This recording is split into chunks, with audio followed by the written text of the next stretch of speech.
ইয়াউমা লা ইয়ানফাউ মালু ওয়ালা বানুন, তোমার একটা দিন এমন সম্মুখীন হবা, আমি আপনি সবাই আমরা এমন একটা দিনের সম্মুখীন হব, ইয়াউমা লা ইয়ানফাউ মালু ওয়ালা বানুন, সেদিন না আমার কোনো ছেলে সন্তান, না আমার কোনো ওরসজাত, না আমার কোনো বংশীয় কেউ কাজে আসবে।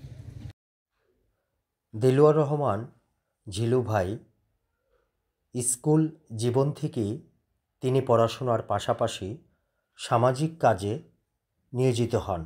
ছাত্র জীবনে তিনি একজন মেধাবী ছাত্র হিসেবে যেমন নিজেকে গড়ে তুলেছিলেন, ঠিক তেমনি উন্নয়নমূলক কাজ করেছেন নিঃস্বার্থভাবে এবং লেখাপড়া করে গ্র্যাজুয়েশন করেছেন অত্যন্ত সুনামের সাথে। ঠিকাদারি পেশা দিয়ে তার কর্মজীবন শুরু করেন এবং ছোট রাজপাড়ার তথা নবাবগঞ্জ উপজেলার সকলের প্রিয় চিকিৎসক প্রয়াত ডাক্তার শফিউদ্দিন আহমেদ সাহেবের কন্যা শেলিয়াপার সাথে বিবাহ বন্ধনে আবদ্ধ হন। ঝিলু ভাইয়ের মৃত্যুতে ছোট রাজপাড়া একজন গুণীজন হারালেন। তার মৃত্যুতে আমি গভীর শোক জানাচ্ছি এবং শোকার্ত পরিবারের প্রতি সমবেদনা জানাই। আল্লাহ যেন তার গুনাহ মাফ করে জান্নাতের উচ্চ মাকাম দান করেন, আমিন। উনি আমাদেরকে জানিয়েছেন এখানে উপস্থিত থাকার জন্য এবং উনি এই পরিবারের প্রতি সমবেদনা জানিয়েছেন।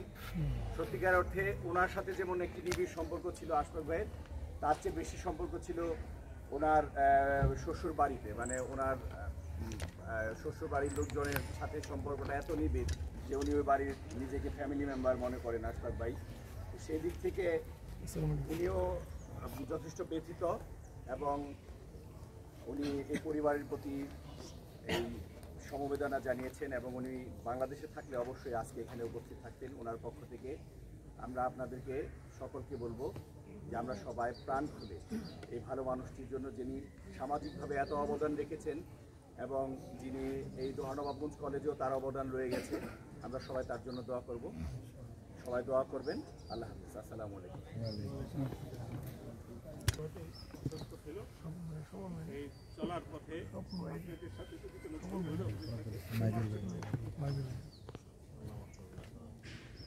কারো কোনো দেনাপানা থাকলে আমাদের সাথে যোগাযোগ করবে, আমরা সেটা পরিশোধ করতে আপনারা সবাই আপনারা ওনাকে মাফ করে দিন। আমিন। এই পর্যায়ে আমাদের সামনে সংক্ষিপ্ত আলোচনা করবে সাবেক নবাবগঞ্জ কলেজের আমজাদ সাহেব। আসসালামু আলাইকুম। আমি অত্যন্ত ভাগ্যবান মনে করছি নিজেকে আজকে এখানে উপস্থিত হতে পেরে। তো আমার অত্যন্ত শ্রদ্ধেয় ভাই উনি ছিলেন এবং ওনার অনুপস্থিতিতে সমাজের অনেক ক্ষতি হইল আমি মনে করি।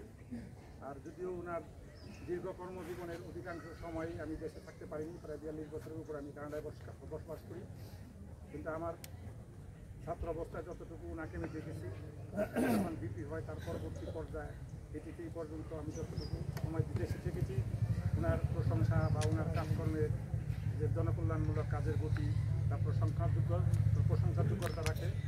এবং আমি আপনাদেরকে সবার কাছে অনুরোধ করব, সমাজ সেবামূলক কাজ করতে গেলে অনেক সময় অনেক ভুল ত্রুটি হয়, সবাইকে সন্তুষ্ট করা যায় না।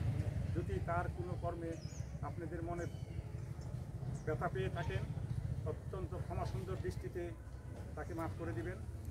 এবং আমরা যারা যারা আছি আমরা কেউ থাকবো না, টুডে টুমুর আমাদের সবারই এই একই পথে যেতে হবে।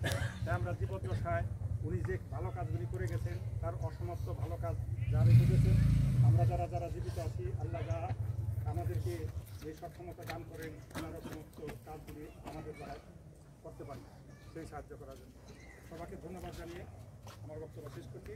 আল্লাহ ওনাকে নসিব করুন। نحمده ونصلي على رسوله الكريم. أما بعد فأعوذ بالله من الشيطان الرجيم. بسم